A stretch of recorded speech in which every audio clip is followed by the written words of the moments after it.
le Seigneur, dans sa grâce, nous conduise encore ce matin dans le partage de la parole de Dieu. Il y a un temps pour toutes choses. Nous avons vu cela. Donc, dès le premier soir, il y a un temps pour toutes choses. Et nous avons vu que Daniel a eu la révélation que le Dieu qui a fait le temps dit, il change les temps et les circonstances. Il change les temps et les circonstances. Mais ce Dieu qui change les temps et les circonstances n'opère pas de façon souveraine seulement. Il veut notre collaboration. C'est pourquoi Paul dit dans 1 Corinthiens 3, il dit, nous sommes ouvriers avec Dieu. Si Dieu est l'auteur du temps, si Dieu est l'auteur des temps dans notre vie, mais dans ces temps-là, il veut nous associer par rapport aux circonstances de ces temps. Et nous avons vu avec Abraham, qui a été notre modèle ce premier soir-là, que Dieu, dans sa grâce, il a tiré un homme du presque néant, et ce n'est pas un problème pour Dieu. Notre passé n'est pas un problème pour Dieu. Notre passé était un problème pour nous, mais pas pour Dieu. Cet homme-là adorait les idoles avec son père.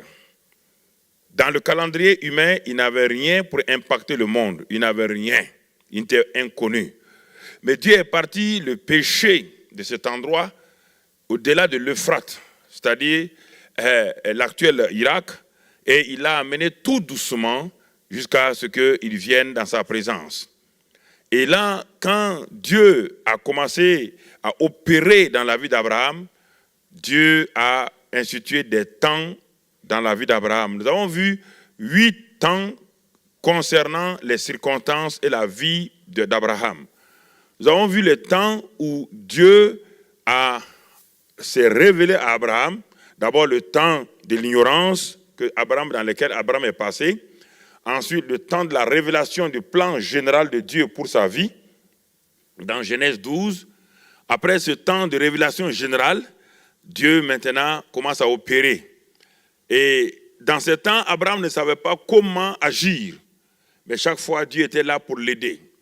Et au moment où il était découragé, Dieu a fait manifester le temps de l'encouragement en disant « Lève tes yeux, regarde et compte les étoiles ». Et Abraham eut confiance en l'Éternel qui lui est imputé à justice. Mais après ce temps, il y a eu le temps d'encouragement, le temps de la tentation est venu. Sarah propose à Abraham une autre solution que la solution divine. Et cela, c'est notre vie quotidienne. Ce sont les circonstances que vous vivez chaque jour.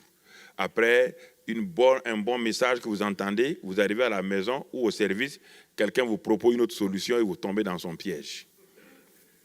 Après un bon message, la révélation de Dieu, Abraham arrive à la maison, avant de parler à sa femme lui dit, Dieu m'a rendu stérile et la solution est là dans notre maison, c'est Agar.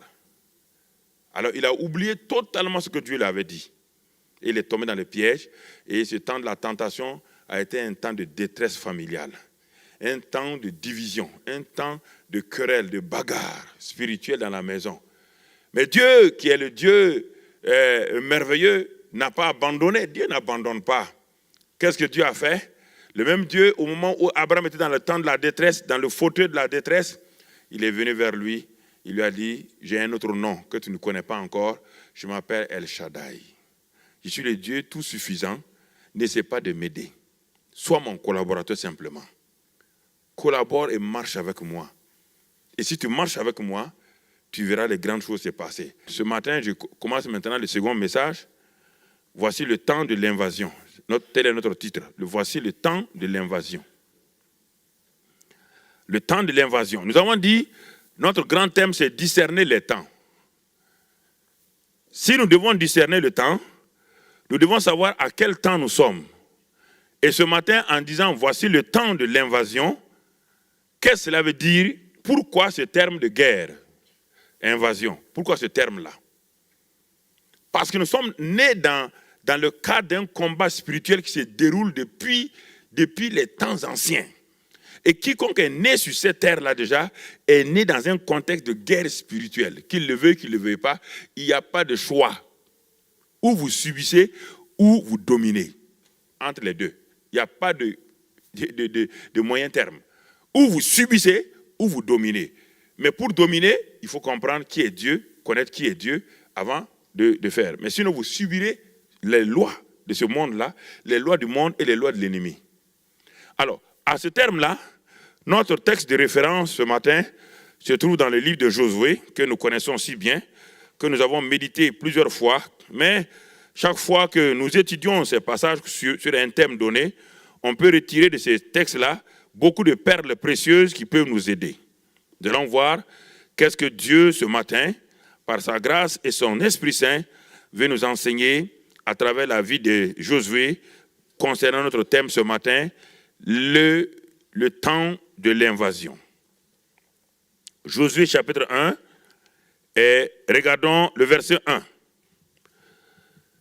Quand nous lisons la Bible, chaque mot que Dieu utilise a un poids. Vous savez que la parole est terrible. La parole, Jérémie a dit que la parole est un marteau. Ensuite, Hébreu dit que la parole est une épée. Alors, si la parole est un marteau, si la parole est une épée, ça veut dire que la parole a une puissance. Alors, chaque parole de Dieu, vous devez l'examiner. Quelle est la puissance de Dieu qui est derrière? Si moi, je vous dis, je vous donne un chèque, j'ai beau parler en me donnant à la banque et retirer 5 milliards de francs suisses, vous allez douter. Mais si le plus grand riche de Suisse vous dit cela en vous donnant le chèque, sa parole est lourde. Vous allez partir avec confiance à la banque, car vous savez qu'à la banque, il y a ça dans son compte. Alors, quand vous ouvrez la Bible, qui se tient derrière ce livre que vous avez là, qui ne pèse même pas 2 kilos, quel est le poids lourd qui est derrière ce livre-là, qui ne pèse même pas, c'est pas moi, 3 ou 5 kilos, mais pourtant, qui est derrière ce livre-là, ce fameux livre simplement, qui est comme un simple dictionnaire, qui n'est pas supérieur, meilleur qu'aux autres livres, qui est imprimé avec les mêmes imprimeries, qui a les mêmes coloris, qui a les mêmes lettres. Mais qui est derrière ce livre? Quelle est la puissance derrière ce livre-là? La question est là. Quand vous tenez la Bible dans votre main, qu'est-ce que vous tenez? À qui vous pensez? À qui pensez-vous, frère? À un livre d'histoire? Oui, on peut trouver de l'histoire là-dedans. À un livre littéraire, on peut trouver la littérature là-dedans. À un livre d'amour, on peut trouver l'amour là-dedans, le cantique des cantiques. Mais c'est plus que cela. Quand vous ouvrez la Bible, devant qui vous tenez? Quand vous ouvrez la Bible, qui est en train de vous parler? Qui voulez-vous qu'il vous parle? Quelle est la personne qui va s'adresser à vous? Et s'il s'adresse à vous, est-il digne de confiance, cette personne? Si la personne qui a inspiré la Bible, qui l'a fait écrire, vous parle, est-ce que vous allez l'écouter? Ou bien, vous allez voir simplement un livre historique et vous allez passer? La question est là. Chaque matin ou chaque midi ou chaque soir, je ne sais pas à quel moment vous méditez, quand vous ouvrez la Bible, vous tenez devant qui? Quel degré de confiance vous donnez à la parole que vous allez lire? C'est ça qui va déterminer votre victoire ou votre succès ou votre échec. Si vous avez confiance en la parole de Dieu à 20%, dans votre vie, vous ne verrez que 20% de succès. Et c'est pourquoi 80% de votre vie est dominée par vos pensées qui sont aussi des paroles. Ou les pensées de ce monde-là qui sont aussi des paroles. Si Dieu parle et que Dieu a parlé à Abraham, Sarai a parlé à Abraham, il a pesé les deux paroles, il a dit à la parole de Dieu, tu n'es pas digne. J'ai mis ça de côté, j'ai pris la parole de Sarah. Et ça lui a coûté cher et ça nous coûte cher encore aujourd'hui. Bien-aimés frères et sœurs, il faut bien réfléchir. Vous êtes chrétiens. Dieu n'est pas un Dieu d'automatisme. Nous devons faire attention quand nous ouvrons la Bible chez nous à la maison. Je ne parle même pas à l'église, chez vous à la maison, vous et Dieu. Et ici, je fais ma méditation le matin. Je suis un chrétien, je veux avoir la victoire dans ma vie. Je ne sais pas pourquoi ma vie est si remplie de hauts et de bas. Je ne comprends pas pourquoi tant de frustration dans ma vie. Le problème n'est pas la prière. La prière ne résout pas les problèmes. Pourquoi? Quand votre vie naturelle ne va pas, quand votre voiture, vous la démarrez le matin, ça ne démarre pas, 3 ou 4 fois, vous arrêtez, vous ouvrez le capot. Si vous n'êtes pas mécanicien, au moins vous savez, vous vérifiez s'il y a de l'eau. S'il y a l'essence, au moins le minimum que vous pouvez faire. Vous ne pouvez pas continuer à tourner votre voiture, vous allez griller tout. Si votre vie spirituelle ne va pas, arrêtez-vous. Ne demandez pas qu'on prie pour vous, non.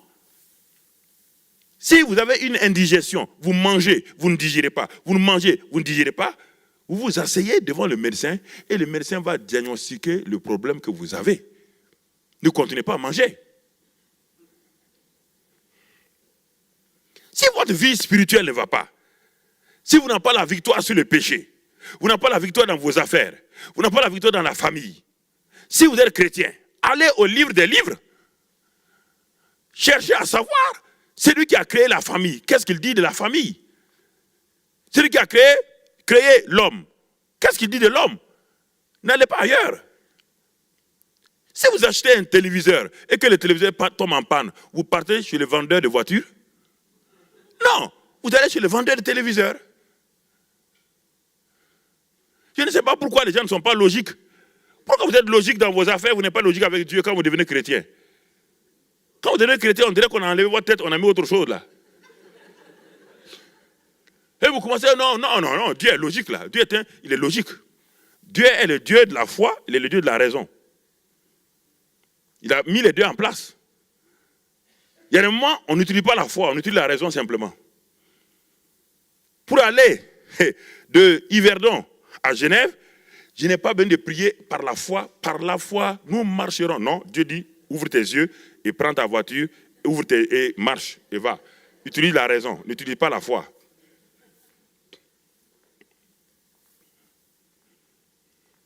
Vous savez, je vous parle de cœur à cœur. Ce n'est pas un enseignement, je vous parle de cœur à cœur. Le cœur à cœur, c'est une révélation des choses que les gens ne connaissent pas. Ce n'est pas un enseignement comme cela. Je vous parle de cœur à cœur. Nous sommes des frères, des sœurs. Je m'assois avec vous, je vous partage ce qu'il y a. Simplement. Alors je suis dans mon étude, je suis troublé. Je ne sais pas comment faire. Et je prends ce texte-là un matin, je le médite. Je suis dans ma chambre. Maintenant, vous êtes en train de m'observer dans ma chambre. Vous êtes là, dans les stades, dans les gradins, et vous observez Mamadou Karambiri en train d'étudier dans sa chambre. Ce que je vais faire ce matin, et regardez-moi comment j'étudie. J'ouvre la Bible, et je suis là, je suis embêté, j'arrive. Et puis, je lis ici, verset 1, après la mort de Moïse, serviteur de l'Éternel. Dieu me dit, ne bouge pas, reste là tranquille. Relis encore, je relis. Il dit, mais qu'est-ce que tu vois?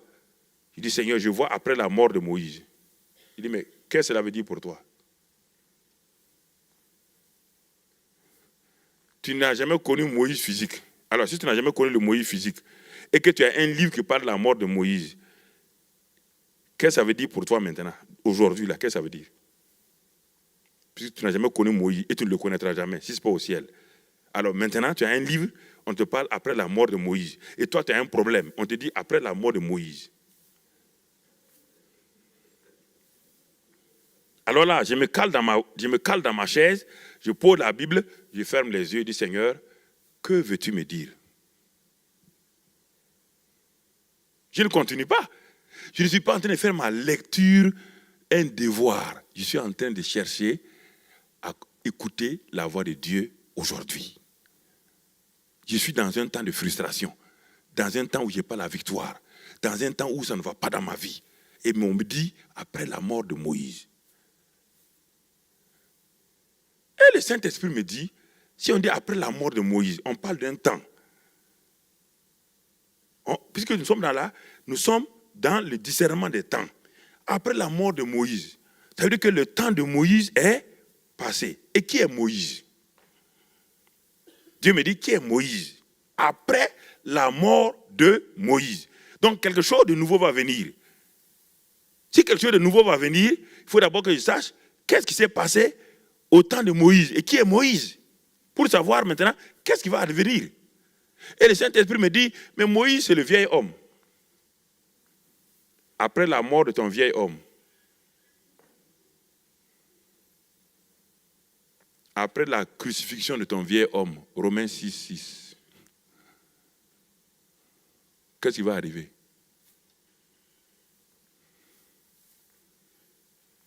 Après la mort de Moïse, Moïse c'est le vieil homme. Ton vieil homme a été crucifié. Maintenant, mon fils, ce que tu vis là, la frustration que tu vis là, elle ne vient pas de moi, elle vient de tes pensées. Après la mort de Moïse, tout Israël était assis, il ne savait plus quoi faire. Tout le monde était troublé. Tout le monde était troublé. Moïse, le champion, est mort. Votre vieil homme a fait tellement de choses extraordinaires. Quand la Bible dit que votre vieil homme est mort, vous êtes troublé. Vous ne savez plus quoi faire. Parce que le nouvel homme, vous ne savez pas comment le gérer. Votre vieil homme est mort. Votre vieil homme qui aimait faire des exploits. Votre vieil homme qui aimait dire des choses. Et Dieu vous dit brusquement, votre vieil homme a été crucifié avec Christ. Ah, mais Seigneur, tu m'embarrasses ici. Maintenant, qu'est-ce que je dois faire? Mon vieil homme qui aimait faire des grandes choses, maintenant, tu me dis qu'il est mort. Que dois-je faire, Seigneur? Tout le monde était assis. Lisez là-dedans. Tout le monde était assis. Ils ont pleuré pendant 30 jours. Dieu dit maintenant, arrêtez vos larmes. Les larmes ne produiront rien, frère. Vos larmes ne produiront rien. Arrêtez de pleurer. Il y a un temps de pleurs, dit la Bible. Mais il y a un temps aussi où on doit sortir des pleurs. Dieu leur dit maintenant, arrêtez de pleurer. Car il y a quelque chose que vous devez conquérir. Ne passez pas votre temps à gémir dans votre chambre, sur votre passé. Ne passez pas à dire, ce sont mes parents, c'est les liens générationnels. C'est très bien. Mais Dieu dit, il y a un temps pour tout. Il y a un lien, on coupe les liens générationnels. On ne peut pas passer toute notre vie avec les liens générationnels. Ah oui, frère, on serait des malheureux. Après la mort de Moïse, après la mort de mon vieil homme, Dieu me dit, ne tourne pas tes yeux vers le passé. Moïse est mort maintenant. Ni le passé, ni le futur d'abord. Résous d'abord le présent avant de voir le futur. Si tu n'es pas sûr du présent, ton futur n'est pas garanti. Alors, quel est le présent pour Israël? Quel était le présent? Moïse est mort, le leader est mort, le chef du gouvernement est mort, et on ne sait plus quoi faire. Ton vieil homme qui te gouvernait est mort, il est crucifié avec Christ. Tu es troublé, hein? Ton vieil homme qui te dictait tes décisions, Dieu dit qu'il a été crucifié avec Christ. Ton vieil homme qui aimait dire non, Dieu dit, ce non-là est mort avec ton vieil homme. Il dit, alors tu dois poser la question. Et c'est pourquoi je me pose la question, il dit, mais Dieu, si mon vieil homme est mort, que dois-je faire maintenant? Dieu dit, il me dit, continue ta lecture, je n'ai pas fini avec toi. Et je continue à lire. Maintenant, j'ai le temps. Je lis maintenant la suite. Et quand je lis la suite, il me dit, l'Éternel dit à Josué, fils du non-serviteur de l'Éternel. L'Éternel dit à qui? Josué. Il parle à quelqu'un d'autre. Il y a deux aspects ici. Il y a Moïse et Josué. Il est en train de parler à qui? Au nouvel homme le nouvel homme qui apparaît. Le nouvel homme ou la nouvelle génération, c'est la même chose. Selon que vous êtes jeune, c'est une nouvelle génération. Si vous êtes ancien, c'est le nouvel homme. Je suis en train de parler sur deux volets en même temps. Je parle aux jeunes, je parle aussi aux anciens qui doivent être renouvelés. Dieu dit, si l'ancienne génération n'a pas pu rentrer en Canaan, n'a pas pu envahir Canaan, et aujourd'hui vous êtes au bord, vous êtes à Kadesh Barnea, vous êtes à la limite, vous êtes brusquement devant le Jourdain. Dieu dit en ce moment-là, il dit Josué, c'est-à-dire le nouvel homme, l'homme nouveau. Dans Éphésiens, il est dit, Dépouillez-vous du vieil homme qui a été crucifié. Revêtez quoi? L'homme nouveau. C'est la même chose ici. C'est l'homme nouveau qui va s'emparer de Canaan. Le vieil homme ne peut pas. Le vieil homme est limité. Il ne peut pas. Il a la mentalité de ses pères. Il ne peut pas prendre possession de la victoire dans votre vie quotidienne. Le vieil homme ne peut pas vous donner la victoire sur vos péchés. Paul l'a vécu dans Romains 7. Il vous l'a démontré. Il a dit, le vieil homme est limité par la chair. Elle ne peut pas. Elle veut, mais elle ne peut pas. Donc, Dieu dit à Josué maintenant, il s'adresse à Josué. Et quand il parle à Josué, il ne parle pas à Josué du passé, ni du futur. Il parle à Josué dans sa situation où il est frustré, assis dans la défaite. Il parle à Josué. Et qu'est-ce qu'il dit à Josué? Regardez, il dit, Moïse, mon serviteur, est mort. Il dit, maintenant. Vous entendez? Le mot est fort. Alors je suis assis, je suis en train de méditer. Dieu me dit maintenant. Il ne m'a pas dit hier. Il ne m'a pas dit demain. Il me dit quoi? Maintenant. Ah. Je suis assis dans ma chaise. Vous entendez?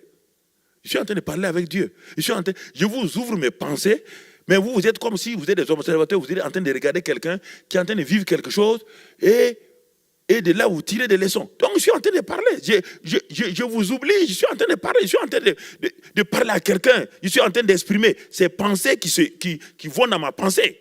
C'est ça la méditation. Il dit maintenant. Alors, mais il me parle de maintenant. Il me dit, vieil homme est mort, Moïse est mort. Il dit, Josué, le nouvel homme.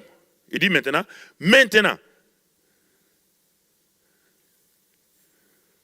Ah, donc le temps maintenant, aujourd'hui, qu'est-ce que Dieu veut me dire maintenant?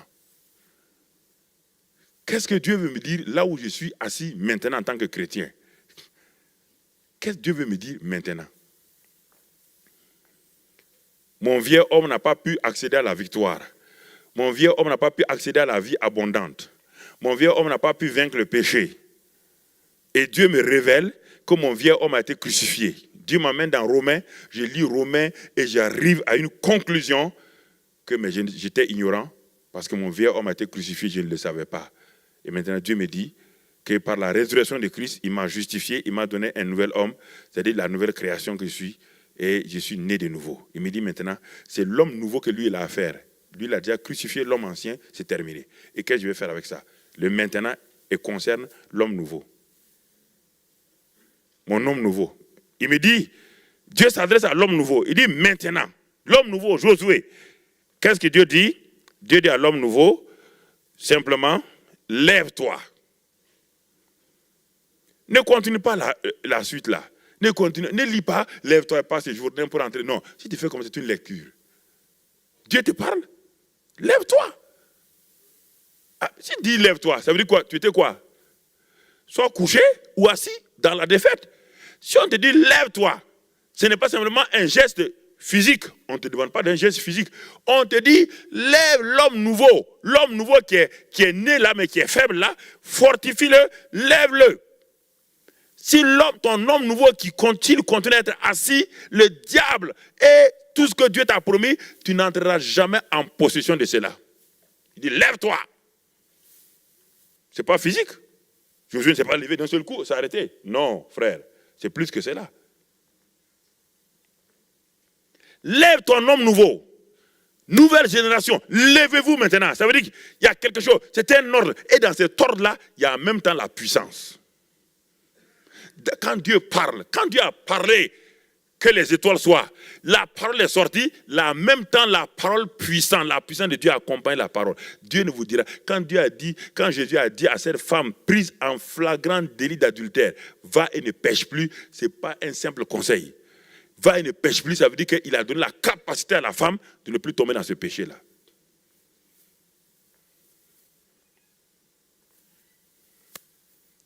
Quand vous lisez la Bible, est-ce que c'est un livre de récit? Je ne sais pas. La Bible est un simple livre dans votre bibliothèque, parmi les encyclopédies.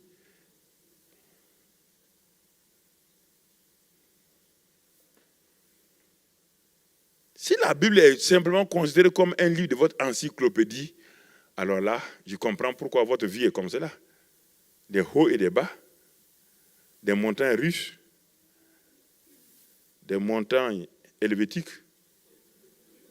Non, écoutez frère, il faut qu'on parle. Vous voyez là, c'est sérieux. Je suis en train de me débattre. Ma vie chrétienne a échoué. Je suis fatigué de vivre comme cela. Je m'en vais voir Dieu. Je m'enferme. Je dis, mais Dieu, je suis fatigué de vivre cette vie-là. Je m'en vais à l'église, je suis un hypocrite. Mes prières ne sont pas exaucées. Rien ne va dans ma vie. Seigneur, qu'est-ce qui ne va pas? Et il me dit, mais tu n'as jamais considéré que ton vieil homme est mort. Tu veux que le vieil homme fasse des exploits. C'est impossible.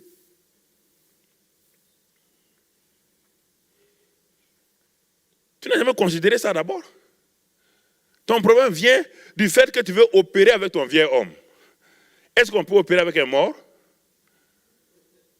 Si vous aviez un camarade, si vous aviez un ancien ami qui aimait beaucoup aller boire dans les bars tout le temps, s'il est mort, vous pouvez l'amener dans un bar boire? Est-ce qu'il peut boire encore? Le meilleur whisky que vous lui donnez, est-ce qu'il va boire? Dieu dit que vous êtes mort et vous ne croyez pas ça. Vous voulez continuer qu'un mort vive. Comment un mort peut vivre? Un mort peut vivre comment?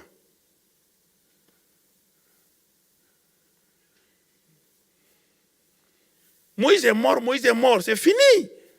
Et Dieu a fait de telle manière pour que les gens ne pensent pas comment Moïse va affecter leur vie. Dieu lui-même a enlevé le corps de Moïse et l'a enterré.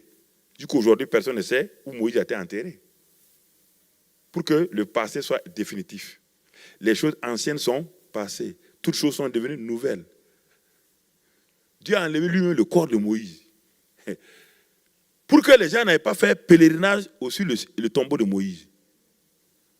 Les gens aiment les vieilles choses. Tout le temps, ils deviennent quand le vieux bon temps. Il n'y a pas de vieux bon temps. Ça n'a jamais existé, ça. C'est du mensonge.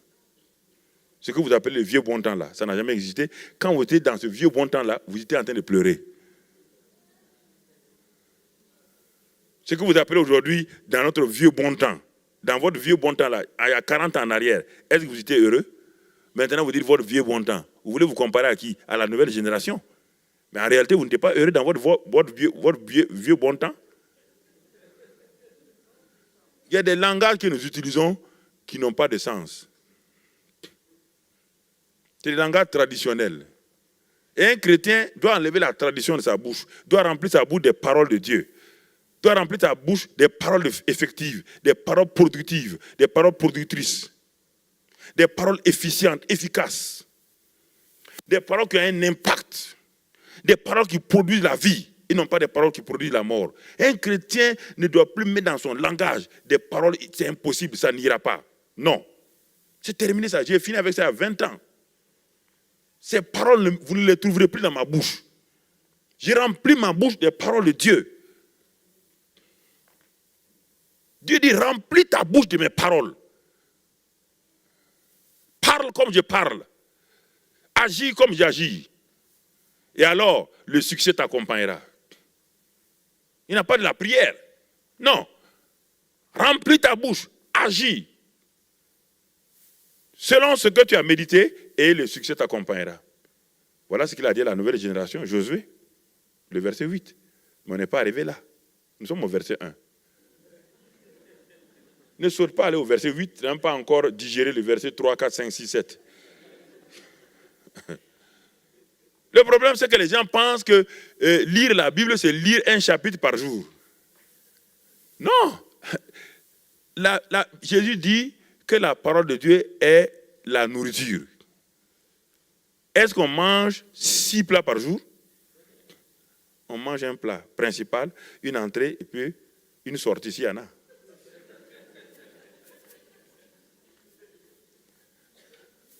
Prends une seule parole, fais-en le plat principal. Si tu dois manger des lentilles aujourd'hui, tu ne vas pas manger des lentilles au cocotier. Non. Tu vas manger des lentilles. Mange des lentilles et sois content parce que le goût des lentilles, c'est ça que tu veux aujourd'hui. Tu as envie de manger des lentilles. Et quand tu as fini, non seulement ta langue est contente, elle est satisfaite, ton ventre aussi est bien. La parole de Dieu, c'est comme ça. Mange ce qui est nécessaire pour toi aujourd'hui. Tu as besoin de vitamine B, Donc, prends les produits qui ont vitamine B. Demain, tu as besoin de vitamine D. Prends les produits qui ont besoin de vitamine D. Ne mélange pas tout. Sinon, ça va être la bouillabaisse marseillaise.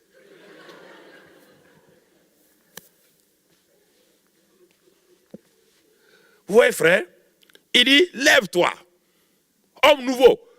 Le temps est venu de te lever. Génération nouvelle, levez-vous, levez-vous. Le temps est venu de se lever. Pour faire quoi? Il dit, lève-toi. Ensuite, le deuxième verbe, passe ce Jourdain. Il n'a pas dit passe le Jourdain. Passe ce Jourdain. Il n'a pas dit passe le Jourdain. Passer le Jourdain, c'est vague. Passer ce Jourdain, c'est-à-dire ce problème, cet obstacle qui est devant toi actuellement là. C'est ce problème. Pas maintenant, tu as un problème précis qu'on appelle un Jourdain. Ton Jourdain, on dit ce Jourdain. C'est lequel? Celui-ci là. Parce que le Jourdain coule. Peut-être là où il était arrêté, il n'a pas dit va passer le Jourdain qui passe de l'autre côté. Il n'a pas dit va passer le Jourdain qui va de l'autre côté. Non, ce Jourdain qui est devant toi là, ce Jourdain là, passe-le. Si tu ne le passes pas, ce Jourdain constitue quoi? La mentalité du passé. Ça constitue quoi? Les peurs et les inquiétudes. Ça constitue quoi? Le complexe d'infériorité et la culpabilité. Ça constitue quoi? Tous les échecs et les faillites de ton passé. Si tu ne passes pas ce Jourdain-là, tu n'auras jamais la victoire pour entrer dans Canaan où il y a la bénédiction. Chaque fois tu arrives au Jourdain, et tu donnes le dos, et tu t'en vas. Tu pries, tu jeûnes, et tu reviens le lendemain encore, tu veux passer le Jourdain. Comme Israël devant Goliath, 40 jours, ils se préparent, ils ont loué Dieu. Et quand ils arrivent, Goliath sort simplement et dit, donnez-moi un simple homme, et tout le monde tourne le dos. Ta vie chrétienne ressemble à ça, mon ami. Ce Jourdain-là, tu y viens depuis 20 ans, tu n'arrives pas à passer. Ces problèmes de mentalité, ces problèmes de rejet dont tu parles là, c'est un Jourdain pour toi, tu n'arrives pas à passer. Alors si tu n'arrives pas à passer, si le rejet n'est pas dans ton passé, si tu ne mets pas la culpabilité dans ton passé, si le complexe d'infériorité n'est pas dans ton passé, si tu ne le passes pas, comment tu vas entrer dans Canaan? Comment tu vas voir le miel et le lait? Comment tu vas voir le lait et le miel couler? Comment les flots vivent, les flots divins vont continuer? Comment le Saint-Esprit qui t'attend va se manifester? Comment la gloire, la puissance de Dieu, alléluia, comment l'autorité de Christ, du nom de Christ va se manifester? Comment verras-tu tes problèmes être résolus si tu ne passes pas ce Jourdain?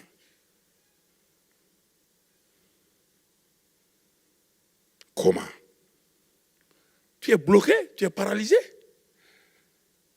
Et le temps de Dieu, c'est maintenant.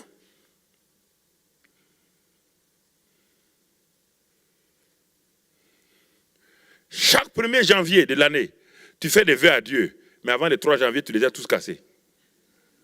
Chaque 1er janvier, tu dis, cette année, Seigneur, ça ira. Cette année, je m'en sortirai. Et Satan dit, attends, avant le 3 janvier, on verra. Avant le 3 janvier, tu as renié tous tes vœux. Et tu es malheureux. Parce que tu n'as pas d'abord résolu le problème du vieil homme. Tu veux avancer avec l'ancien homme.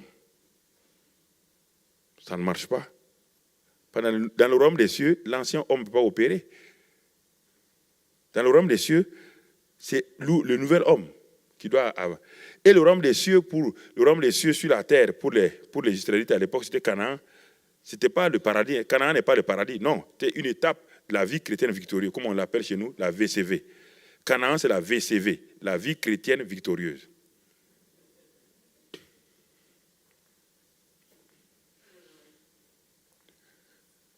Passe ce Jourdain. Quel est le Jourdain que Satan place devant toi chaque fois quand tu finis de prier? Quand tu as fini de prier, tu t'en vas, tu fais une retraite, tu es content, tu sors de la retraite, tu viens à un séminaire comme celui-là, tu réentends des merveilleux orateurs comme les Rick, les Vincent Fernandez, les ateliers, ces hommes d'affaires qui t'ont parlé, ces médecins qui t'ont parlé. Tu as reçu tout ça. Et quand tu arrives chez toi, tu trouves ton Jourdain arrêté. Il dit alors, tu es arrivé? Il dit bonne arrivée. Il dit, ah, c'est le même Jourdain encore.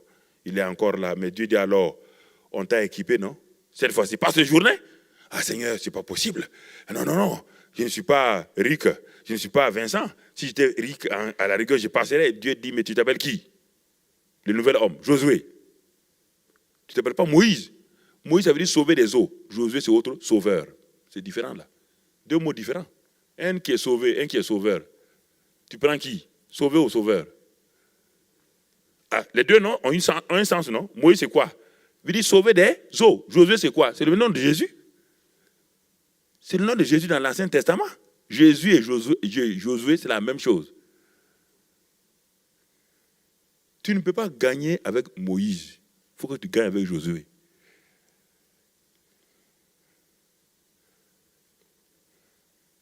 Pas séjourner, et ensuite il dit, pour entrer, toi et tout ce peuple-là, si tu passes séjourner, toi et ta famille, vous allez passer. La Bible dit, crois au Seigneur Jésus-Christ, crois au Seigneur Jésus-Christ, toi et toute ta famille, vous serez sauvés. Tous les enfants pour lesquels tu pries, tu jeûnes, non, passe d'abord le journée toi-même. Crois ce que Dieu dit. Et tu vas appeler chacun de tes enfants un à un. Où qu'ils soient, ils vont venir. L'homme, l'enfant de Dieu, une maman chrétienne, un papa chrétien, a une autorité extraordinaire pour appeler chacun de ses enfants pour venir.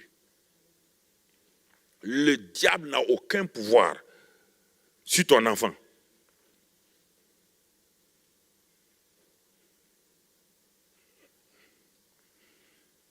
Il n'a aucun pouvoir.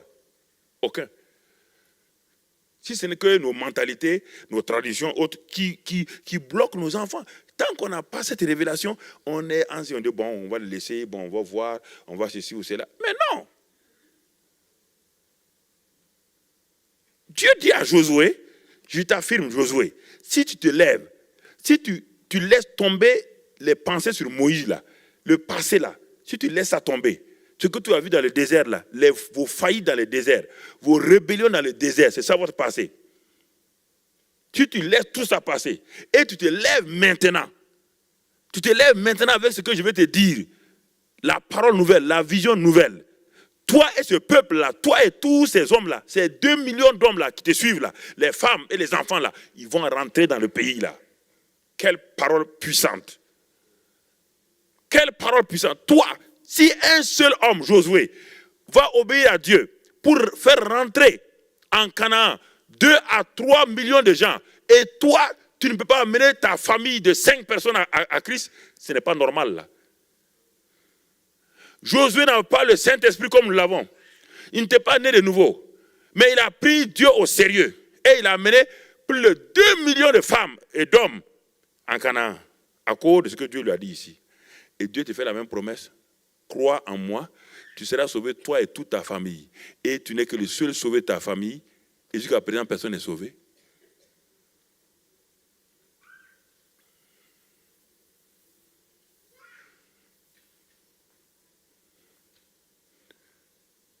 Oui. Les enfants ont le pouvoir d'amener leurs parents à Christ. Les parents ont le pouvoir d'amener leurs enfants à Christ. Mais est-ce que d'abord tu es prêt à te lever? C'est ça l'invasion. Il faut d'abord envahir ta famille avec ce que tu as. Ne dis pas que tes enfants, c'est la nouvelle génération, on ne les comprend pas. Dieu ne te dit pas ça. Josué était une nouvelle génération parce que l'ancienne génération qui était là, il ne restait que 2 personnes. Il y avait Josué et Caleb. Donc Josué était avec les nouveaux, les enfants qui étaient là. Il n'était plus avec la vieille génération. Ce que Josué devait faire entrer là, c'est les enfants, les jeunes qui n'ont jamais connu ces choses-là et qui sont avec Josué maintenant. C'est la jeunesse qu'il va faire entrer. Mais oui. Ne me dis pas que la jeunesse est rebelle. Ne dis pas des paroles comme ça insensées à un enfant. Mes enfants, ils sont rebelles là. Ne dis pas des paroles comme ça. Ne les lis pas. Par ta bouche, tu lis tes enfants. Par ta bouche, tu les maudis. Tu crées en eux la mort. Ne détruis pas la vie de tes enfants en disant des paroles insensées, maman. Mais toi, tu ne comprends rien. Tu ne seras jamais rien, toi. Toi, tu ne vaux rien. Et une maman ne dit pas ça à son enfant qui est sorti de son sein. Il faut taire ta langue. Ta langue est du feu. Dieu dit, quelle sorte de feu? Le feu sert à quoi? Si je vais faire bouillir mes pommes de terre, si je mets les pommes de terre dans une marmite, je mets le feu en bas, le fait bouillir. Mais le même feu qui a fait bouillir mes pommes de terre pour me nourrir, si je mets ce feu-là sur mes habits, je suis détruit. Donc la langue est comme cela. Ta langue peut produire de bonnes choses, peut te détruire, peut détruire ta famille. Tu peux flancher ta femme avec ta langue et détruire ta femme. Et puis elle est assise dans la dépression, à cause de tes simples paroles. C'est ça, souvent quand je vous dis, votre langue détruit vos femmes plus que tout. Mais quelles sont des femmes là? Tu es comme ta mère, toi. Est-ce qu'on dit ça à une femme? Est-ce que quelqu'un qui a choisi sa femme va comparer sa femme à sa mère, à sa belle-mère? Tu es tout le temps comme ta belle-mère. Tu t'en sortiras jamais. Oh, on ne peut rien tirer de bon de toi. Un homme qui est sage ne dira jamais des paroles comme ça à sa femme. Un homme sage ne dit pas ça à sa femme. Ne maudit pas sa femme. Même si vous appelez Bigler pour libérer cette femme, il ne peut pas. Parce que vous qui l'avez lié, vous devez le délier. Vous demandez la délivrance dans beaucoup de choses alors que c'est vous qui avez lié. Ceux qui ont, quand Jésus a dit la maladie de Lazare n'est pas à la mort, ça veut dire quoi? Elle va arriver à la mort, mais la mort ne sera pas glorifiée. C'est le Père qui sera glorifié. Les gens ont refusé ça. Ils ont, quand Lazare est mort, au lieu d'exposer son corps pour attendre Jésus, ils ont pris le corps de Lazare, ils l'ont lié et ils sont les mis dans le tombeau. Quand Jésus a donné la vie à Lazare, qu'est-ce qu'il a dit? Il a dit, c'est vous qui l'avez lié, déliez-le maintenant. Jésus ne délie pas les gens, il dit, déliez-le vous-même. C'est vous qui l'avez lié? C'est Dieu qui l'a lié, Lazare? Jésus a donné la vie à Lazare, mais Jésus ne l'a pas lié. Il a dit à ceux qui l'ont lié, déliez-le et laissez-le aller. Déliez vos gens et laissez-les aller. Déliez vos enfants, déliez vos maris, déliez vos femmes et laissez-les aller. Ce n'est pas Dieu, ce n'est pas le diable. C'est votre langue qui a lié.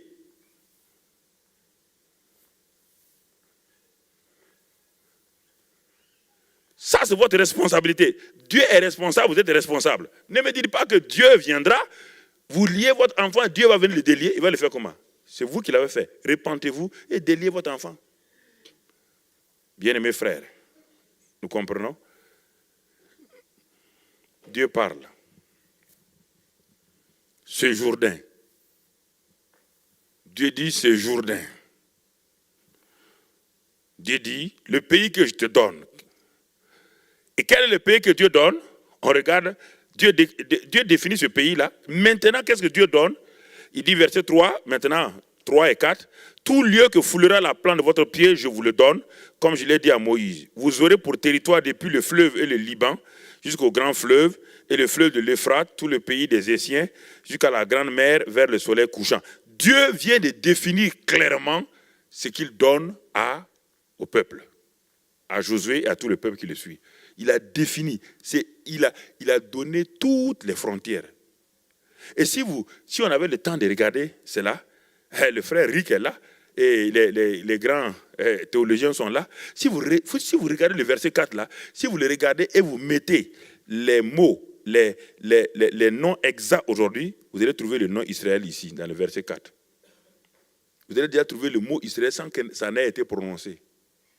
Dieu n'a pas encore prononcé ce mot-là. De façon claire. Sauf à Jacob, il a dit, à Jacob, dans Genèse, il a dit à Jacob, mais il n'a pas dit encore ce mot-là de façon claire comme ça. Mais on le voit ici, on le voit dans le verset 4. Regardez le verset 4. Et prenez la carte moderne et donnez, vous aurez pour territoire depuis le désert, et lequel désert? Le désert de l'Arabie là-bas, le Liban, jusqu'au grand fleuve, l'Euphrate, tout le pays des Essiens, qu'à la grande mer vers le soleil couchant. Prenez tout cela dans le langage moderne, vous allez trouver Israël là-dedans. Tous les pays qui enveloppent, toute la région là. Dans le I, vous trouverez Irak, Iran. Dans le R, vous trouvez la Jordanie, Roudoun. Dans le A, vous trouvez l'Arabie. Dans le E, vous trouvez Égypte. Dans le L, vous trouvez Liban. Lisez là-dedans, vous allez trouver Israël, c'est ça. Dieu déjà est intelligent. Dieu connaît les choses avant. Regardez là-dedans. Vous voulez discuter avec Dieu. Dieu a déjà défini les choses. Dieu dit qu'il a déjà donné. Il a déjà donné ça à Josué, à ce peuple-là. Il a déjà donné. C'est un fait. Que les politiciens se lèvent, que le monde entier, que toute l'Europe s'associe à l'Amérique pour nier ça là. Vous êtes en train de vous mettre le doigt dans l'œil. Alors, ça c'est la première partie. Je vais vous rapidement passer à la deuxième partie. Et si vous regardez, quand Josué a fait tout cela, il a envahi le pays littéralement. Il a pris le pays, il a pris possession du pays. Même les Anaks, les géants n'ont pas pu résister. Alors, si vous voulez vaincre, si vous voulez entrer, vous, dans la vie abondante de Dieu, dans la vie chrétienne victorieuse, ce que je vous ai donné ce matin, c'est des principes. Les principes sont inamovibles. Comprenez? Les principes bibliques, les principes littéraires, les principes scientifiques, ces choses-là, les principes et les lois, on ne peut pas les changer. On peut changer la méthode, pas les principes et les lois. On ne peut pas changer la loi de la gravitation. Que vous soyez d'accord ou pas, la loi de la gravitation est la loi de la gravitation. Que vous l'aimez ou pas, c'est la loi de la gravitation.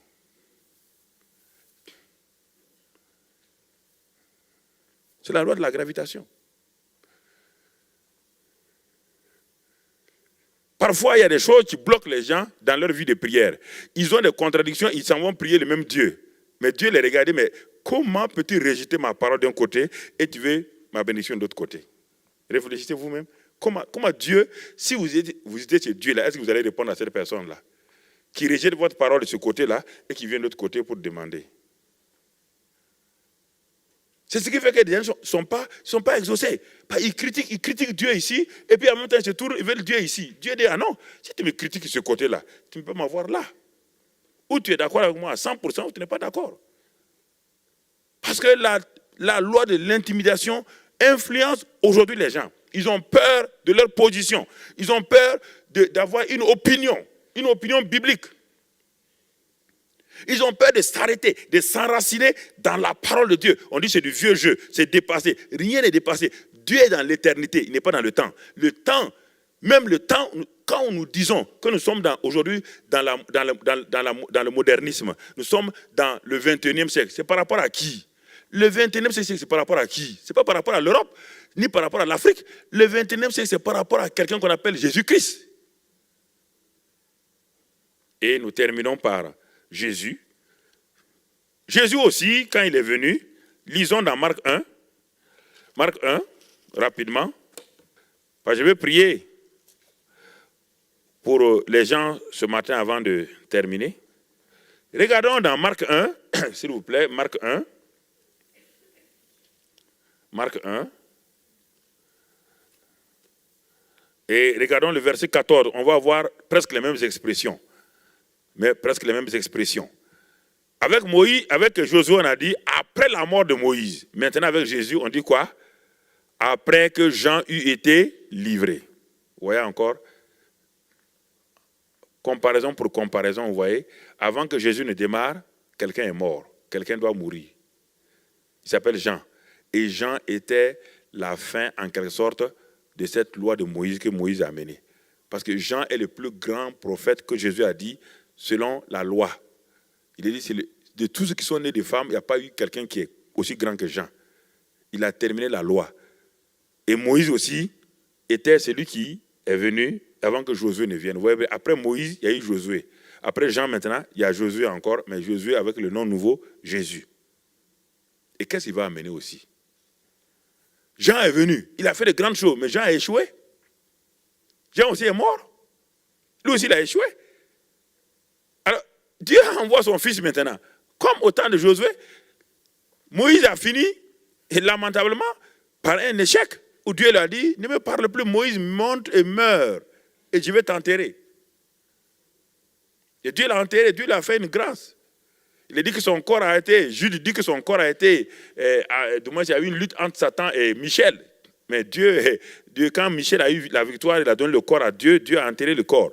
Mais ici, on voit ici, autre exemple, autre comparaison. Après que Jean eut été livré, Jésus alla dans la Galilée, prêchant l'évangile de Dieu. Et quel était son message? Au temps de Josué, Dieu dit, lève-toi, Pas séjourner et prends possession du pays. Quel est le message de Jésus, le nouveau Josué, notre Josué à nous? Il dit, le temps est accompli. Vous voyez encore, le temps est accompli, ça veut dire maintenant, aujourd'hui. Le temps est accompli. Quel temps? Concernant quoi? Le royaume de Dieu est proche. Quand Dieu parlait à Josué, Canaan était proche. Quand Jésus s'est levé pour parler, le royaume de Dieu était proche.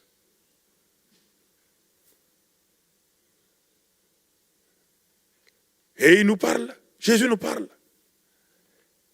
Il dit, le temps est accompli. Le royaume des cieux est proche. Il dit, maintenant, qu'est-ce qu'on doit faire alors? Il a dit à Josué, lève-toi. Jésus nous dit, repentez-vous. C'est la même chose. Dieu dit à Josué, lève-toi. Jésus nous dit à nous, repentez-vous. Même chose. C'est-à-dire que lève-toi et repentez-vous, c'est la même chose. C'est-à-dire que repentez-vous, veut dire quoi? Si votre mentalité était dans telle direction, si vous marchez dans cette direction-là, détournez-vous, faites un acte de volonté, donnez dos à cette manière de marcher, cette manière de réfléchir, de penser, et commencez à tourner vous là. Il ne parle pas de péché. C'est Jean-Baptiste qui a parlé de la repentance du péché. Jésus ne parle pas de ça. Il parle du royaume. Une nouvelle étape est arrivée. Quelque chose de nouveau a apparu. Il dit maintenant, comme Dieu l'a dit à Josué, maintenant, quel est le message? Repentez-vous et croyez à la bonne nouvelle du royaume. Si vous comparez le livre de Josué et ce passage-là, vous allez trouver des éléments d'harmonie entre les deux passages. Ils sont les deux. Josué, le Josué de l'Ancien Testament est devant Canaan qu'il doit envahir. Le Josué du Nouveau Testament, Jésus, est maintenant devant et il doit envahir le monde avec le royaume. Vous voyez les mêmes choses? Vous voyez les mêmes synchronisations? Vous voyez les mêmes choses? Mais est-ce que tout le monde va passer avec Josué pour aller là-bas? Est-ce que notre Josué, on va le suivre? Il doit envahir le monde avec le royaume des cieux. Il doit manifester le royaume des cieux. Est-ce qu'on va le suivre? C'est pourquoi Dieu dit à Josué, lève-toi. Si tu ne te lèves pas, le peuple ne pourra pas rentrer. Aujourd'hui, si nous ne nous levons pas, vous êtes des Suisses. J'ai ma responsabilité en tant que Burkinabé. Je suis au Burkina. Mon rôle est d'amener les Burkinabés à l'évangile. Et c'est une responsabilité. Et votre responsabilité, c'est d'amener les Suisses à Christ. Votre responsabilité, dans un séminaire comme ça, le comité a organisé un séminaire, des frères, des sœurs ont organisé un séminaire pour permettre aux chrétiens d'être équipés avec des orateurs. Pour quel but? Ce n'est pas pour quand vous allez finir ici, aller vous dormir. C'est pour aller envahir votre nation avec ce que vous avez appris. Vous entendez? Des jeunes gens. Vous avez tous les moyens, vous avez l'argent, vous avez la technique, vous avez la technologie, vous avez les ordinateurs, vous avez tout. Et vous êtes assis, vous dites, je ne sais pas qu'est-ce que vous attendez. Le jour viendra où les Suisses vont vous, devant le ciel, dans le ciel, les Suisses vont vous montrer. Si Dieu dit aux Suisses, allez dans l'enfer, les Suisses se lèveront et ils vont vous accuser. Vos voisins vous accuseront. On dit, mais Seigneur, je n'ai jamais entendu l'évangile. Mais Dieu dit, il dit, mais ma voisine était chrétienne. Jamais elle n'a osé me parler de ton amour. Dieu vous dira, je ne vous connais pas. Le sang est versé arrière de moi. Il est temps de vous réveiller. Je vous parle la vérité. La Bible dit que vous êtes le sel et la lumière. La lumière qui n'éclaire pas n'a pas de sens. Un sel qui n'assaisonne pas n'a pas de sens. Ne dites pas que c'est les pasteurs. Ce n'est pas le rôle des pasteurs, ça. Chacun d'entre vous est un témoin. Chacun d'entre vous, ancien, jeune, tout le monde est un témoin. Vous avez la capacité, vous avez le Saint-Esprit en vous. Vous avez les dons spirituels qui sont dans le Saint-Esprit qui sont en vous. Vous avez l'amour de Dieu qui est répandu dans vos cœurs.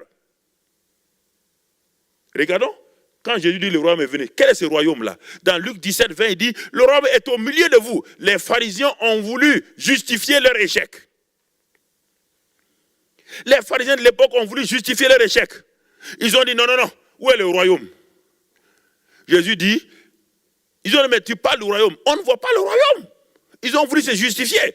Et Jésus leur répond, il dit non, n'essayez pas de vous justifier. N'essayez pas de vous justifier. N'essayez pas de faire croire aux gens que le royaume des cieux est ici ou là. Ce n'est pas une affaire géographique. Le royaume des cieux est au milieu de vous. Une autre traduction dit, il est même en vous. Il n'y a pas de justificatif. Il n'y a pas de justification, frère. Il n'y en a pas. Vous imaginez des parents qui sont chrétiens, leur fils vit dans la rébellion et meurt en enfer. Et vous partirez au ciel. L'enfant va rester là, il va dire, voici Jésus, voici mes deux parents là. Ils n'ont jamais prié pour moi. Ils ne m'ont jamais éduqué spirituellement. Dis-leur.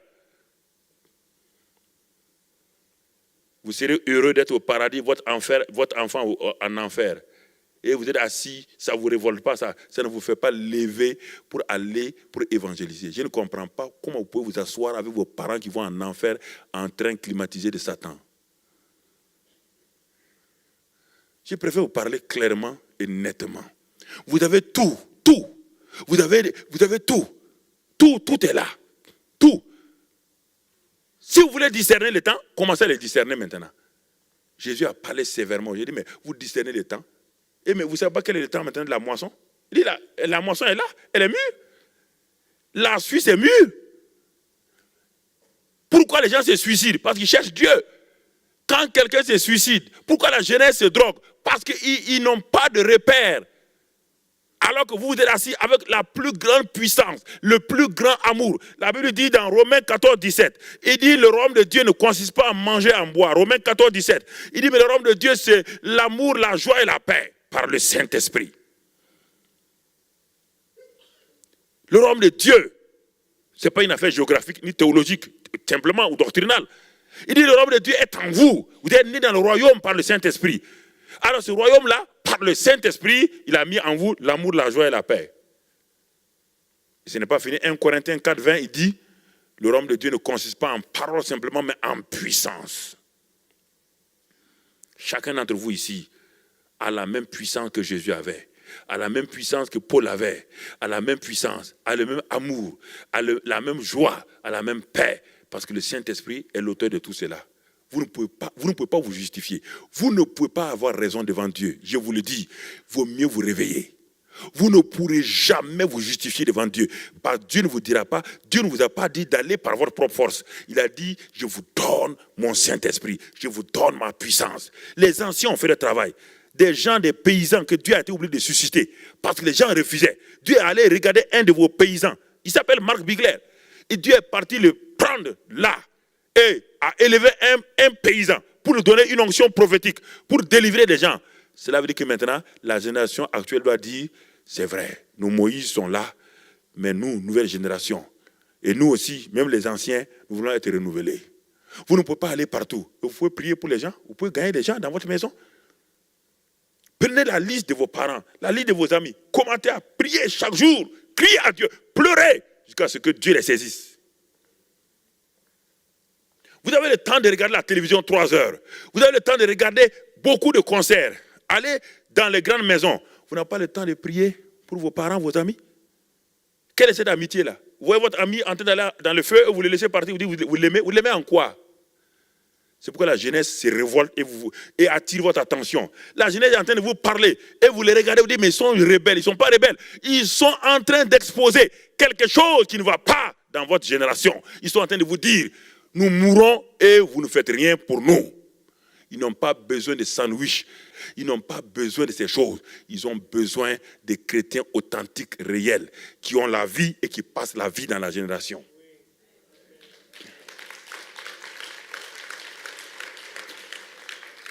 C'est de ça qu'ils ont besoin. Et vous avez ça. Ce n'est pas au ciel pour dire qui ira au ciel. Ce n'est pas en Afrique du Nord pour dire qui ira en Afrique du Nord. C'est le Saint-Esprit, il est déjà en vous. Vous parlez son langage. Quand ça vous plaît, vous parlez en langue, oui ou non? En parlant en langue, vous vous condamnez vous-même parce que ça veut dire que vous savez que le Saint-Esprit est en vous. Mais quand vous avez fini de parler en langue, est-ce que vous parlez le langage de l'amour aux gens?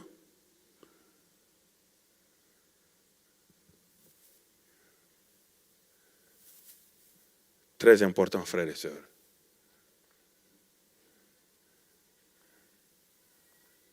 Jésus a fait cela. Et Jésus, dans Matthieu 10, regardez même Jésus en son temps, qu'est-ce qu'il a fait? Puisqu'il a dit que le royaume est là. Regardons ce qu'il dit dans Matthieu 10, au verset 1. Puis, ayant appelé ses 12 disciples, il leur donna le pouvoir de chasser. Voici des gens qui ne sont pas nés de nouveau. Il leur donna le pouvoir de chasser les esprits impurs et de guérir toute maladie et toute infirmité. Et verset 7 maintenant, verset 7. Il dit, allez et prêchez. Prêcher veut dire seulement proclamer. On n'a pas dit de prêcher comme nous. Non. Proclamez. Dites aux gens, dites-leur simplement. Vous pouvez le dire dans les supermarchés. Dites-leur quoi? Le royaume des cieux est proche. Guérissez les malades. Vous voyez comment le royaume est là? Guérissez les malades. Ressuscitez les morts. Purifiez les lépreux. Chassez les démons. C'est ça le royaume. Il y a le message du royaume, il y a la démonstration du royaume. Il y a la démonstration du royaume. Vous ne pouvez pas évangéliser comme en Afrique, c'est sûr. Vos lois vous interdisent d'aller évangéliser dans les rues. Mais aller dans un parc, même dans un supermarché, comme je le disais aux enfants hier, au lycée, quelqu'un dans votre service, il est assis, il a des migraines. Il se plaint de ces migraines-là, depuis tant de jours. C'est l'occasion que Dieu vous donne. Le royaume vous dit, mais je veux manifester ma grâce envers votre collègue. Depuis longtemps, elle ne veut pas écouter Dieu. Elle a des migraines très fortes. Elle a pris des comprimés, ça ne va pas. Mais le royaume de Dieu est en vous et avec vous. Approchez-vous d'elle simplement, par le Saint-Esprit. Entourez-la simplement. Mettez votre main sur sa tête, tout doucement. Et quand c'est fini, laissez, ne parlez pas. 2 jours après, elle va venir dire, mais tiens, mais qu'est-ce que tu m'as fait l'autre jour? Mais j'ai rien fait. Non, mais dès que tu as fait ça, mes migraines sont parties. Ma migraine est partie. Alors là, vous saisissez l'opportunité pour lui parler du Dieu d'amour. Vous avez tellement d'occasions que vous ne devez pas manquer. Dans le même bâtiment que vous prenez le même ascenseur avec une vieille dame qui régulièrement monte ses colis et votre problème en Europe, vous ne voulez pas vous toucher à autrui. Mais vous n'êtes pas européen, vous êtes chrétien. Cette vieille dame ne peut plus monter, elle souffre, elle est sous son fardeau. Pourquoi vous ne direz pas, maman, je peux vous aider? Prenez ça, ce fardeau, amenez-le jusqu'à sa porte, frappez, posez le colis, que Dieu vous bénisse. Elle est étonnée. Comment quelqu'un peut l'aimer aujourd'hui? Elle a ses propres enfants dans la ville, personne ne vient la voir, et c'est cette voisine-là, qu'elle ne connaît même pas, qui fait cela. Votre tradition annule la parole de Dieu. Votre tradition dit chacun pour soi, Dieu pour tous. Ce n'est pas bon pour un chrétien, hein? Surtout les chrétiens européens. Il faut arrêter ça là. Au ciel, vous ne pourrez pas vous défendre devant Dieu en disant en Suisse, on ne faisait pas ça. Dieu dit, est-ce que qui a créé la Suisse? C'est moi qui ai créé la Suisse. Vous n'êtes pas plus suisse que moi là. Est-ce que vous êtes plus suisse que Dieu? Hein? Le propriétaire de la Suisse, c'est qui? C'est Dieu lui-même. Ouais, frère. C'est ça. J'étais dans une ville française, dans le Pas-de-Calais. Et un jeune homme qui était en rébellion, qui détruisait les tentes, qui détruisait, quand on fait de l'évangélisation, il vient, il casse tout avec son gang. Et quand je suis arrivé là-bas il y a plusieurs années, les gens m'ont dit, ah, dans cette ville-là, il y a un jeune qui est révolté, qui casse tout quand on parle d'évangélisation. Il se peut qu'il vienne. Il dit, bon, ok, prions et rendons grâce à Dieu. Et un soir, je prêchais, les gens étaient là dans cette salle, à Lens. Et brusquement, je vois, dans la salle, il y a des gens qui sont un peu, je vois qu'ils sont agités. Donc j'ai su que sûrement le jeune homme est rentré. Je ne le connais pas. Et une des sœurs qui était là, du comité, m'a fait le signal. Le jeune homme s'est assis au fond. Donc les gens avaient peur maintenant. J'ai dit au Saint-Esprit, au moment où je prêchais, je parle au Saint-Esprit en même temps. Que dois-je faire? Parce que les gens tremblent. Dieu m'a dit, descends et va t'asseoir à côté de lui, entoure tes bras. Si j'avais dit ça aux gens, ils auraient dit, oulala, pas question, Mamadou, attention. Je n'ai pas écouté ni regardé le visage de quelqu'un. Je suis descendu de la chair et les gens me regardaient. C'était avec peur. Parce que là, il va provoquer les choses. Je m'en vais m'asseoir près du jeune homme. Je m'en vais avec l'amour. L'amour est en moi. Dieu est amour. Le Fils de Dieu est quoi? Mais vous êtes fils de Dieu, oui ou non? Vous êtes suisse, votre fils est angolais? Non, je vous parle, vous n'avez pas l'air de me comprendre là. Vous êtes suisse, votre fils est quoi? Suis-je alors, Dieu est mon père, je suis fils de qui? De Dieu. Dieu est amour, je suis quoi? Amour. Pourquoi vous me regardez comme si je descends de Mars?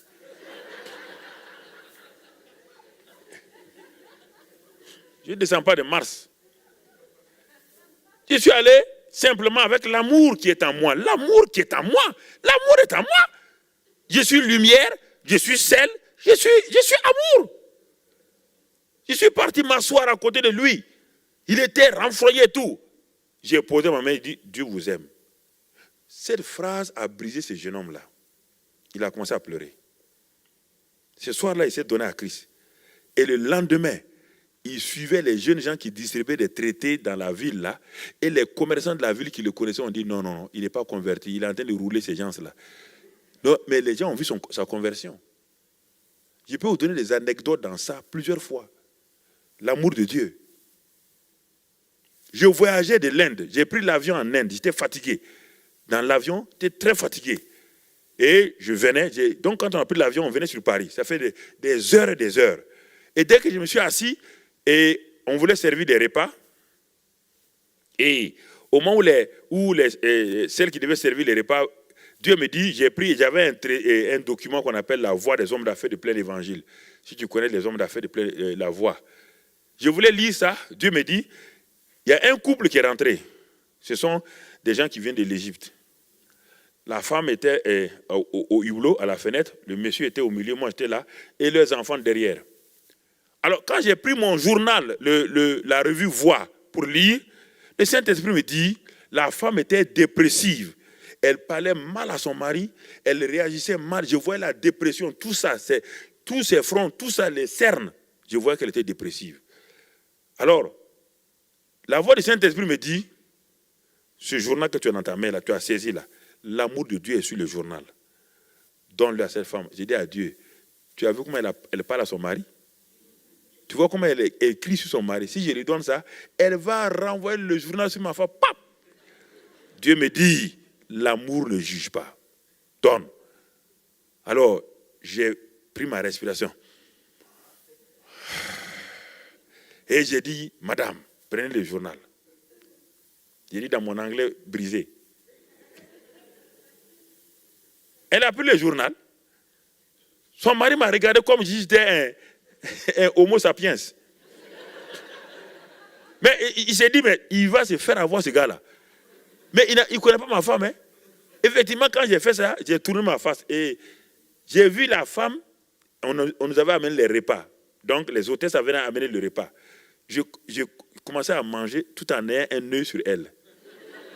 Parce que je me suis dit, au cas où elle va se fâcher contre moi. Mais qu'est-ce que j'ai vu? J'ai vu la femme, elle a pris le journal, elle a regardé, elle a tourné la couverture, elle a regardé encore, elle a feuilleté. J'ai dit, Saint-Esprit, c'est le moment d'agir. Hein. Et au moment où je finissais le repas, elle était en train de lire, parce qu'il n'y a que des témoignages. Elle a lu le premier témoignage. Et ensuite, on s'est endormi. Vous savez, de New Delhi jusqu'ici, c'est très long.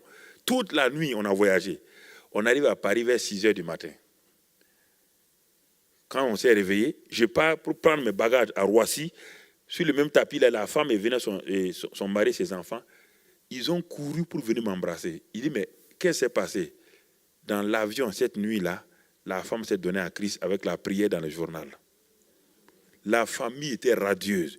Le mari complètement changé. Ça, c'est l'amour. Même quand vos mains touchent quelque chose, vous le donnez à quelqu'un avec amour, ça va agir.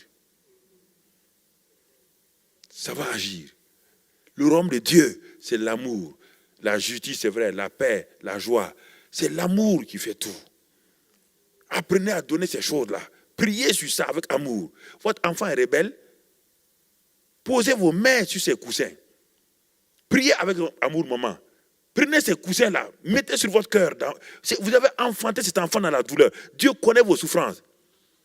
Priez, bénissez le coussin de l'enfant. Bénissez son lit avec amour. Laissez-le coucher là-dedans. L'amour ne faillit jamais. Parlez des paroles d'amour. Ne dites pas des paroles dures. ce que je vous dis. Ce n'est pas la prière qui résout les problèmes. La prière est un moyen de communication avec Dieu. Mais si je ne comprends pas la parole de Dieu, la prière ne peut pas agir. Alors, bien-aimés frères et sœurs, je vais m'arrêter là parce que je vais prier pour les différentes situations. C'est le temps de l'invasion. Vous pouvez manifester de l'amour de Dieu en Suisse ici, dans vos supermarchés. Vous pouvez manifester de l'amour de Dieu dans les parkings. Vous pouvez manifester de l'amour de Dieu dans vos écoles, dans vos universités, dans vos ateliers. On n'a pas dit d'aller parler aux gens, Jésus-Christ est mort pour vous, vous allez aller en enfer. Ça, ce n'est pas l'amour. Jésus-Christ n'a jamais dit à quelqu'un qu'il va aller en enfer. Est-ce qu'il a déjà dit à quelqu'un? Non. Parlez-leur l'amour. Un langage d'amour. Votre collègue de service est là. Il vient au service, vous voyez qu'il est abattu. Il dit, mais qu'est-ce qu'il ne va pas? Il dit, ça ne va pas chez moi, ma femme veut partir. Je n'ai pas dormi, ça fait des jours, je ne dors pas. Ne le condamnez pas, ne commencez pas à lui faire la théorie, la doctrine. Non, il n'a pas besoin de ça. Il a besoin d'entendre une parole d'amour. Il sait que vous êtes chrétien. Elle sait que vous êtes chrétienne. Elle attend de vous une parole d'amour. Ne commencez pas à le prêcher. Il n'a pas besoin de prédication. L'amour n'est pas une prédication. L'amour est un acte. L'amour est une attitude. L'amour est une parole. L'amour est tout. Dites-lui, je vais prier pour vous. Tout le monde est sensible à la prière. À la maison, ma femme et moi, on va prier pour vous. Mais mon frère, ou bien mon ami, prends courage. Ça ira. Donnez-lui ça d'abord. Vous allez voir que quand vous lui dites une parole positive, il est déjà rassuré un peu. Commencez à prier. Dites, quel est le prénom de votre femme? Vous dites le prénom.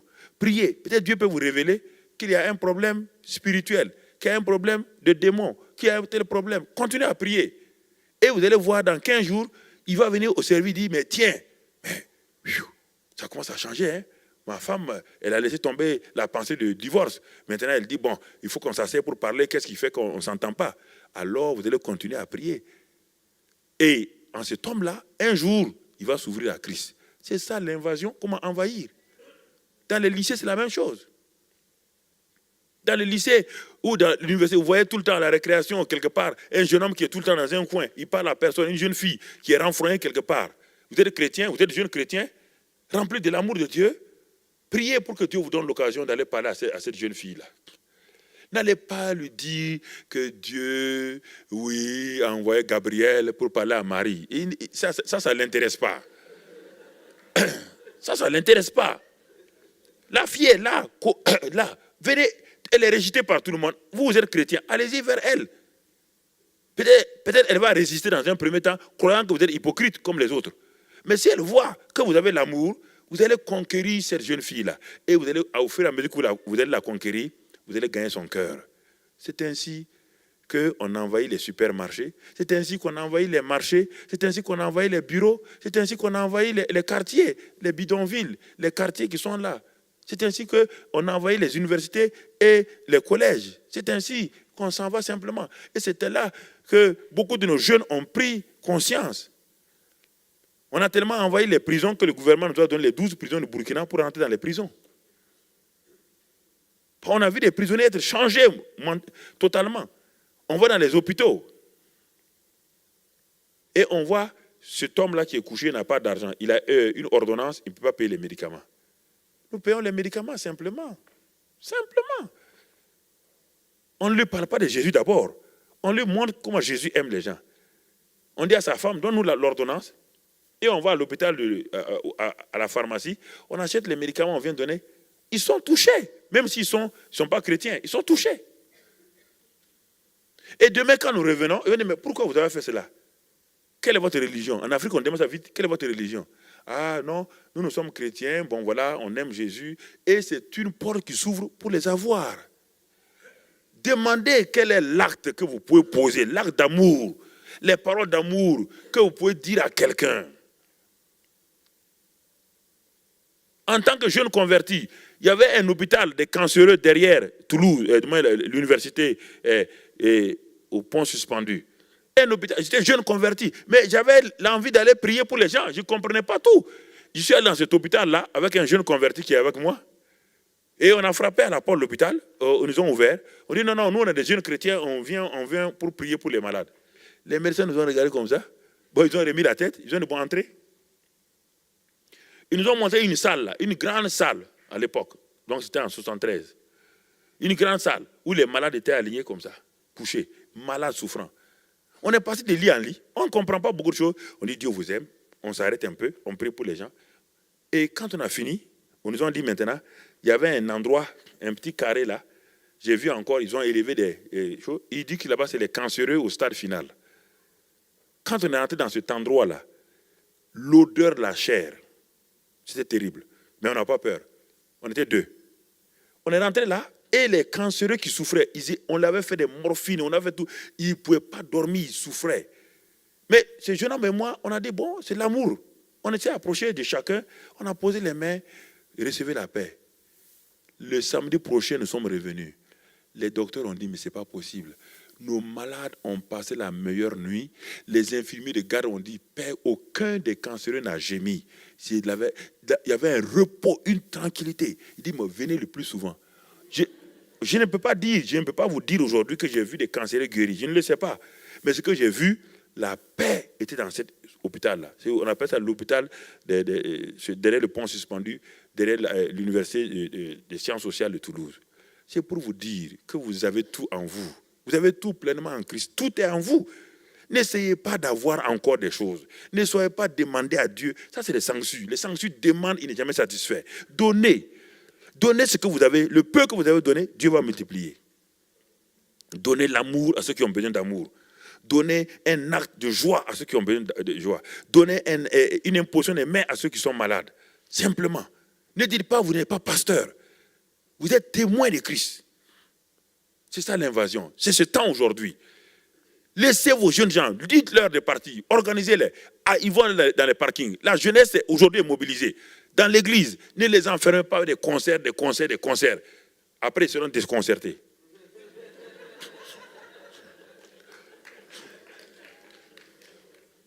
Non, laissez-les sortir. Allez-y. C'est ça que notre pasteur a fait quand on était jeunes là. On ne connaissait pas les concerts. Il nous amenait dans les rues de Toulouse, dans les marchés forains, les samedis, sur les places publiques là. Il nous amenait là-bas, on témoignait, les gens nous insultaient. Mais on voyait des gens aussi tomber à genoux, pleurer et se convertir dans les bus. C'est ça que j'ai appris. C'est ça qui m'a donné la force pour commencer à évangéliser. Mais si le pasteur m'avait enfermé dans la salle, jamais. Il nous faisait sortir. On avait peur, on tremblait tous. Mais allons-y, envahir. Il est à la retraite aujourd'hui à Saint-Raphaël en France. Mais il est content, je l'ai amené chez moi 2 fois. Quand il a vu l'œuvre de Dieu, il dit, mais je suis content de mourir maintenant. J'ai vu ce que Dieu a fait dans ma vie. Allez-y, frère, vous avez tout. C'est mon dernier message. Vous avez tout pleinement. N'hésitez pas, ne vous sous-estimez pas. Dieu vous aime. Dieu a mis en vous tout ce qu'il faut. Amen. On va prier. On va prier maintenant. Korabashinda. Roba kabakandolo sokobri indikrabaso. Alléluia.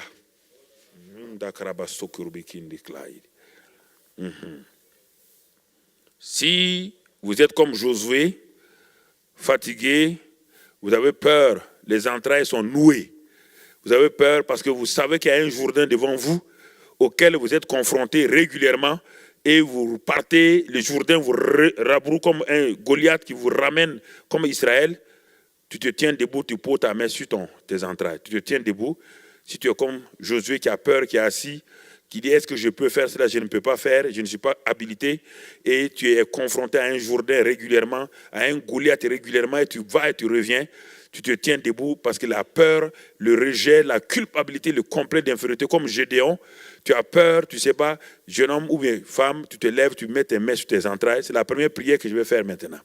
Esprit de timidité, maintenant, je te commande. Tu m'entends?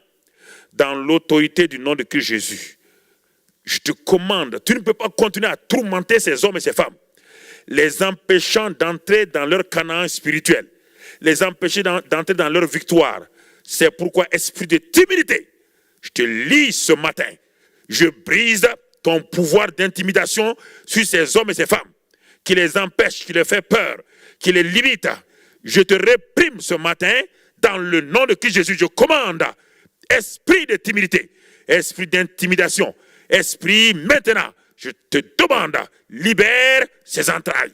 Au nom de Christ Jésus, Père, que le Saint-Esprit, qui est l'esprit de force, d'amour et de sagesse, manifeste à partir de maintenant ta présence dans leur vie. Que leurs entrailles ne se nouent plus, mais que ta grâce soit sur eux. Père, je délie cette grâce de Dieu maintenant au nom de Christ Jésus. Recevez cette grâce-là. Recevez cette grâce-là ce matin. Recevez cette grâce-là. Que le courage de Dieu, la force de Dieu, la sagesse de Dieu, l'amour de Dieu soit répandu abondamment en vous et comme des flots jaillissent pour aller vers ceux qui ne connaissent pas Jésus-Christ. Rendez grâce à Dieu, vous qui êtes debout. Rendez grâce à Dieu. Rendez grâce à Dieu. Si vous êtes là ce matin et vous êtes dans un esprit d'abattement, un esprit qui fait que rien ne fonctionne dans votre vie, vous entreprenez les choses et vous savez que cela dépasse le naturel. Vous entreprenez les choses, ça ne fonctionne pas. Vous avez des projets, ça ne fonctionne pas. Et vous avez réalisé que vous avez confessé vos péchés. Ce n'est pas les péchés. Alors c'est un esprit qui bloque, qui vous empêche d'avancer. Vous tenez debout aussi dans vos situations. Vous avez des projets, vous entreprenez les choses, ça ne marche pas. Vous tenez debout, on va prier pour cela. Nous allons faire un nombre de prières ce matin avant de terminer. Vous tenez debout parce que ça ne marche pas, vos projets, et vous voyez vous-même que ça ne va pas. Vous avez déployé tout, vous êtes comme arrêté, vous tournez en rond comme à Gilgal. Alors je vais prendre autorité. Esprit, tu m'entends ce matin. Toi qui empêches ces gens d'entrer dans leur destinée.